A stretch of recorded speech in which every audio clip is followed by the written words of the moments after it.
Carol Sue Fairbanks.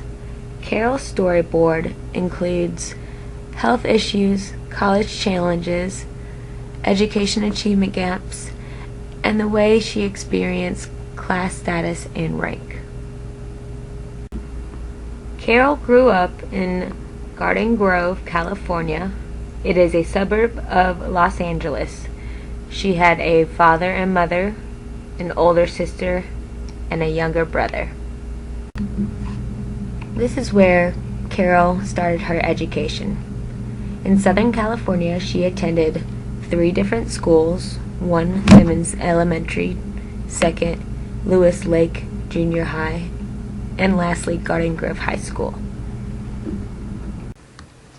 She grew up in a lower middle class in public schools with not a lot of opportunity for scholarships. It was interesting to see the different issues she experienced. Education, determination, and initiative help enable one to characterize themselves to be successful and to attain their goals. I wish I had taken my education more seriously, studied harder, and graduated from college. Trying to apply for jobs with others who have degrees can be difficult, but I believe that the American dream can be achieved. As kindergarten got near, Carol attended Linton T. Simmons, which was a public elementary school in Garden Grove, serving children in grades kindergarten through 6th grade.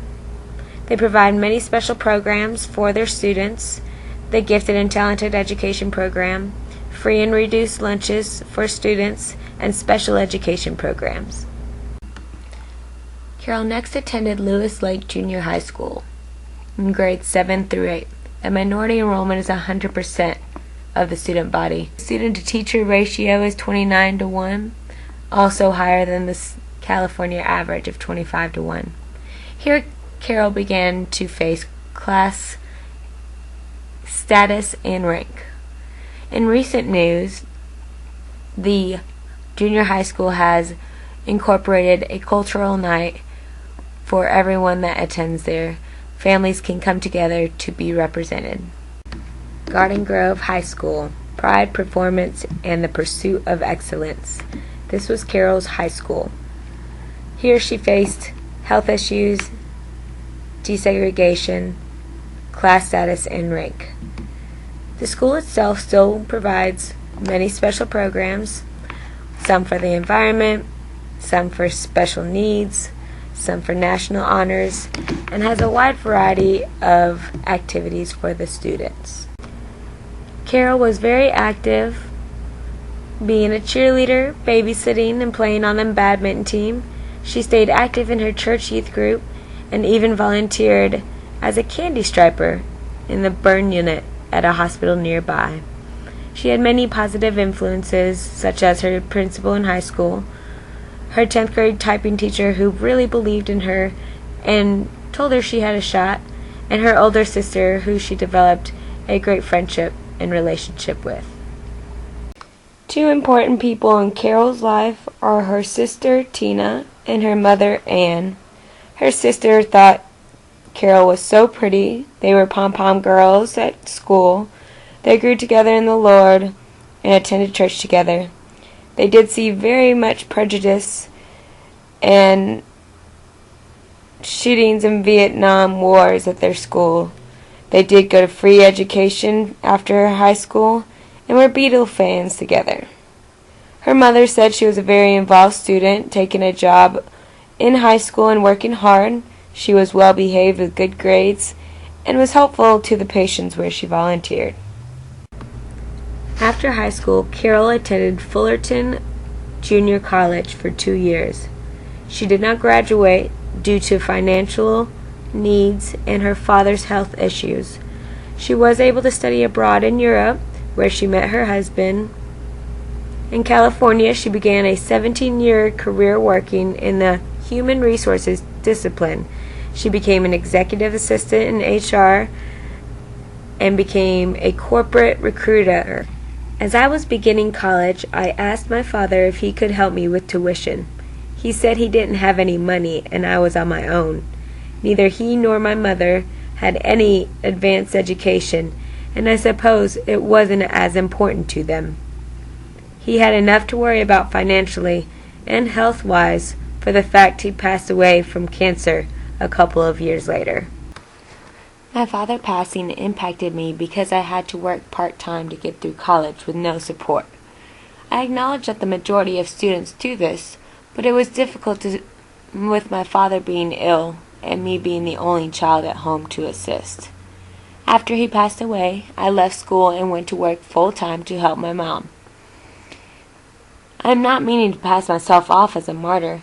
I had already lost direction in my desire for school, and an advancement opportunity opened up at my part-time job, so I made the decision to leave school. After studying abroad, Carol got married to a young Spaniard, moved back to Southern California, and had 3 beautiful children. She found a job as a file clerk in the Human Resources Department. It was the only job she could qualify for without a college degree. After 6 months, the company developed her in various aspects, and this launched her 20-year career as an executive assistant and working in human resources. Historically, Carol's education faced class status and rank, desegregation, gender inequality, and an education achievement gap. She remembered that in the early 1970s, women would be able to take home economics to learn to cook and sew, whereas the boys had shop. They learned to woodwork and use mechanics. It seemed almost comical to Carol, as the mindset of society has changed quite a bit. As a 9-year-old, Carol remembers so vividly President Kennedy's assassination.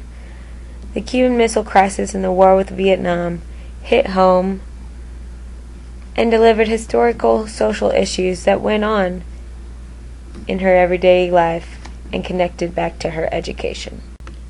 When asked if the social issues Carol faced still exist, she immediately answered, "The answer is obvious. These disturbing issues and bright, shiny new ones have exponentially increased over the decades. Terrorism was not a word, ISIS did not exist, AIDS was unheard of, and nobody brought guns or knives to school." She can only remember one girl getting pregnant in high school, and she was, quote, "sent away." High schools have nurseries, gays have a different meaning, and presidential candidates were eloquent and gentlemanly. Today, Carol is a happy mother of 3 and grandmother of 4, living close to her family and enjoying time spent with them. She is a role model, provider, and friend, and has always told me to reach for the stars and follow my dreams.